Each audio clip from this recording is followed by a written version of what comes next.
Sepak bola Indonesia semakin mendunia apabila Garuda Muda berjaya mengalahkan Australia pagi tadi.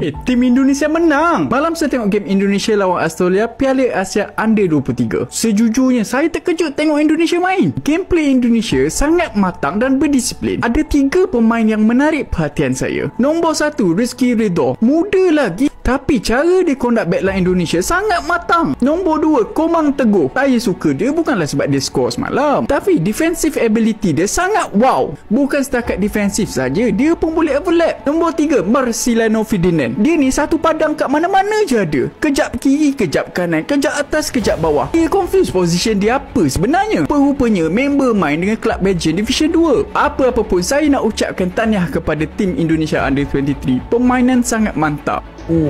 Lain macam. Aku baru lepas tengok Indonesia kit dada tu. Nak harap tim kita main macam tu. Harap ke laut dalam. Diorang menyajikan satu permainan bola sepak yang berkelas tinggi. Keeper, macam mana save dia? Keeper kita pegang bola pun terlepas. Lepas tu, perasan atau tidak, tak ada pun pemain yang dibagi IC secara percuma. Nampak? Okey je main, sedap je main, laju je main. Ini kita tergeh-geh bagi IC. Lepas tu itu yang dibagi kat kita. Hampir kelapa tu. Taklah. Bila agaknya kan kita boleh dapat tengok tim Malaysia main macam tu. Taklah. Tak. Aku tak nangis. Aku tak nangis. Hari tu pun aku tak nangis. Korang cakap aku nangis. Apa nak nangis pasal bola ni, tak ada untung. Tapi itulah, sedih.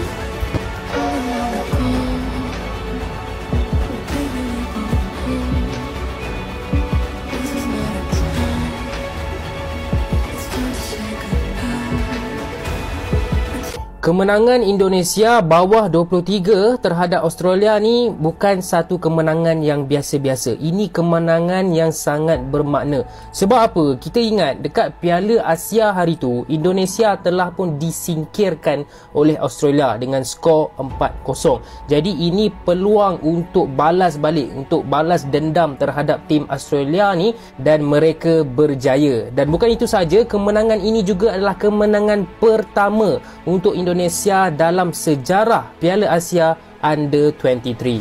Apa yang aku suka pasal tim Indonesia ni adalah mereka tak takut. Okey, kalau mereka nak menyerang, mereka akan menyerang habis-habisan, yang mana dekat first half kita dapat lihat satu jaringan yang dihasilkan daripada corner sampai dekat player apatah nama dia. Dia sepak, dia buat satu volley yang sangat cantik, lepas tu kena dekat Komang, pam, gol 1-0. Okey. Dekat separuh masa kedua pula, Indonesia lebih bertahan dan Australia serang bertubi-tubi, tak henti-henti terhadap Indonesia, dan pujian, kredit harus diberikan kepada man of the match untuk aku, player yang ini, Hernando Ari. What a player. Dekat first half, dia dapat menyelamatkan sepakan penalti. Dekat second half, banyak gila serangan bertubi-tubi daripada Australia, yang mana bola cross ke gawang untuk tap in, tapi dia berjaya menghalang bola tersebut. Bagi aku, dia memang perform gila dalam match ni. Dan aku tahu sebelum ni ramai yang komen review Hernando Ari. Yes, aku akan review dia mungkin esok ataupun lusa. Okay, jangan risau. Kemenangan ini telah meletakkan Indonesia dekat nombor 2 dalam grup belakang Qatar. Qatar memang takkan kena potong sebab dia bayar wasit. Okay, jangan risau. Qatar memang akan pergi final. Memang akan menang lah Piala Asia ni. هذه المشاهد التي تابعناها لغرق الكثير من الأراضي بالتأكيد سيكون لها تداعياتها على سير المعارك، خاصة مع الشواهد على بدء الهجوم المضاد. فالمياه أغرقت الكثير من التحصينات مباشرة مقابل هذا. Kemenangan 1-0 Timnas Indonesia U23 atas Australia menuai sorotan dari berbagai pihak. Bahkan salah satu media ternama di Timur Tengah, Al Sharq, mengaku heran Timnas Indonesia bisa kalah telak dari Qatar dan menang atas tim unggulan, Australia. Bahkan mereka tak ragu menyebut Timnas Indonesia U23 adalah salah satu tim underdog yang patut diperhitungkan di ajang Piala Asia U23. Kemenangan Indonesia atas Australia menjadi bukti kalau mereka adalah tim yang patut diperhitungkan, sebut Al Sharq. Tak bisa dipungkiri, kita semua heran Timnas Indonesia yang diasuh Shin Tae-yong bisa kalah dari Qatar. Sebab kali ini mereka membuktikan bisa mengalahkan tim unggulan dalam kurung Timnas Australia U23, tambah pernyataan Al Sharq. Kami para jurnalis sepakat mengatakan kemenangan Indonesia atas Australia ada kaitannya dengan kepemimpinan wasit yang menjunjung tinggi sikap fair play, dan itu terlihat di pertandingan ini, tegas Al Sharq. Sementara itu, Ketua Umum PSSI Erick Thohir mengapresiasi kerja keras tim asuhan Shin Tae-yong tersebut. Menurutnya, Timnas Indonesia U23 menunjukkan bagaimana permainan yang sesungguhnya. Luar biasa, para pemain benar-benar tunjukkan bagaimana Indonesia yang sesungguhnya, kata Erick Thohir. Saya apresiasi dan bangga atas permainan yang tak hanya mampu bangkit seusai kalah di laga pertama, namun mereka malah tampil penuh semangat. Itu yang kita semua mau. Yang Indonesia mau, kata Erick Thohir.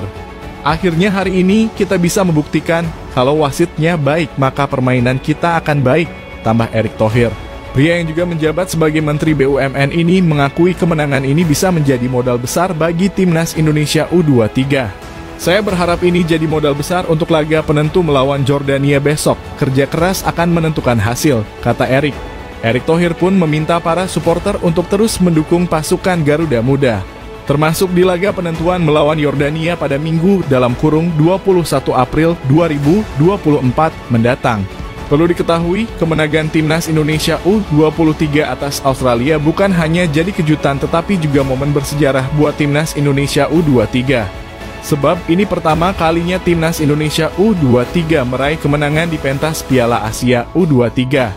Tim asuhan Shin Tae-yong datang ke turnamen ini dengan status debutan.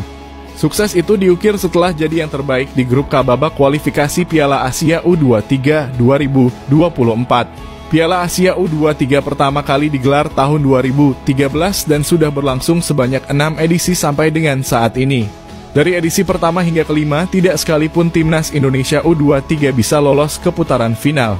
Kini sebagai debutan, Timnas Indonesia U23 sudah berhasil mengukir sejarah. Hasil positif ini turut menjaga peluang Marcelino Ferdinand dan kawan-kawan untuk melangkah ke babak perempat final Piala Asia U23 2024. Selain itu, rekor lainnya juga diciptakan oleh Shin Tae-yong yang menjadi pelatih pertama yang mampu membawa Timnas Indonesia U23 menang di Piala Asia U23. Keberhasilan meraih 3 poin membuat Timnas Indonesia U23 kini naik ke posisi kedua klasemen grup A. Indonesia berada di bawah Qatar yang kembali meraih kemenangan kontroversial saat melawan Yordania.